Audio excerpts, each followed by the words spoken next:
Today is the winter solstice, the shortest day, the longest night.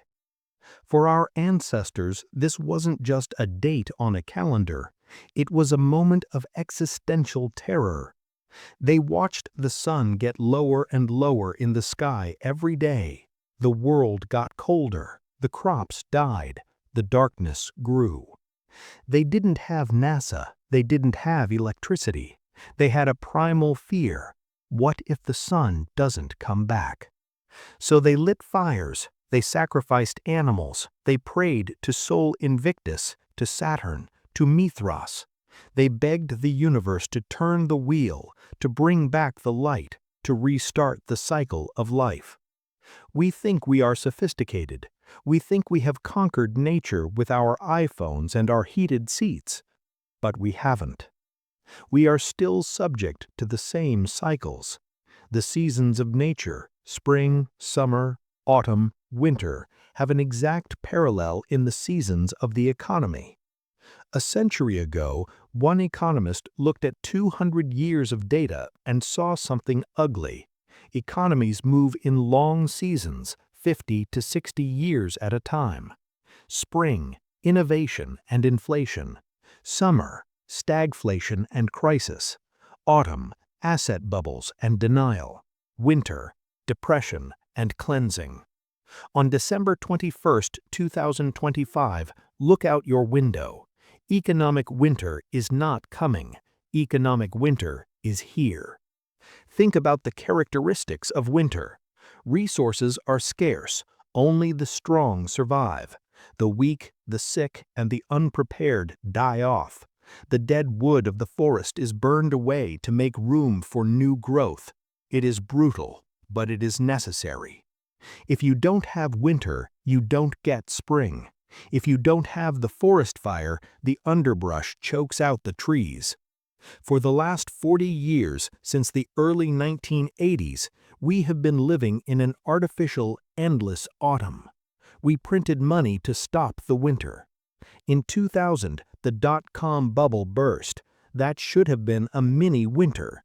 The Fed printed money to stop it. In 2008, the housing market collapsed. That should have been a deep freeze, a cleansing depression that wiped out bad banks. The Fed printed trillions to stop it. In 2020, the world stopped. The Fed printed more money in 1 month than in 2 centuries. They tried to outlaw winter, but you cannot cheat physics, and you cannot cheat the solstice. By preventing the small forest fires, they guaranteed the inferno. By preventing the small recessions, they guaranteed the Great Depression. We are now entering the long night. The zombie corporations, corporations that don't make profit and only survive on cheap debt, are about to freeze to death. The zombie governments, nations that pay their bills with printed currency, are running out of fuel. The zombie households, families living entirely on credit cards, are hitting their limits. This is the solstice of the American empire. The sun of the US dollar is at its lowest point in the sky. The warmth of the post-World War II order is gone. Debt at records, trust at lows, allies quietly hedging their bets. The cold wind of multipolarity, of war, of scarcity is blowing. But here is the architect's perspective. Do not fear the winter. Embrace it. The winter is the only time you can see the stars.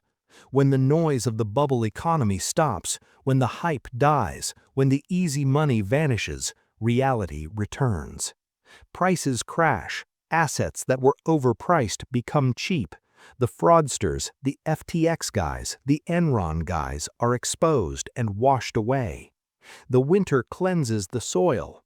If you are a squirrel who ate all his nuts in the autumn because he thought the party would never end, you are in trouble. But if you are the squirrel who stored the nuts, who built a warm nest, who prepared for the cold, winter is your opportunity. While everyone else is freezing and panic selling their assets to buy food, you are the buyer of last resort. You are the one accumulating the land, the gold, the businesses that will bloom in the spring. The ancients lit bonfires on the solstice to symbolize hope. Your bonfire is your capital. Cash, or gold, or Bitcoin is the heat that keeps you alive when the credit markets freeze. Don't burn your firewood to impress people. Every dollar you waste on signaling now is one less degree of heat when the credit markets freeze. Hoard your heat. The night is long, the dawn is coming, but it is not coming tomorrow. It might not come for a decade. Economic winters usually last 10 to 20 years. Whether this is year 1 or year 3 almost doesn't matter. The pattern is the same. The easy era is over. This is the time of contraction. Cut lifestyle, not lifelines. Kill the subscriptions, the status purchases, the empty weekends. Protect food, cash, health, and tools. Reduce your exposure to promises on paper. Increase your exposure to things you can touch, skills you can sell, and people who would pick up the phone at 3 a.m. The sun will return, the cycle always turns, but it will not shine on the same empire that it shone on yesterday. The sun that rises after this winter will shine on a different world, a decentralized world, a hard asset world. Make sure you are still standing when it rises. Tonight, light a candle, not for superstition, but as a reminder. The darkness is natural, but the fire is something you have to build yourself. I am the architect, and I will see you tomorrow.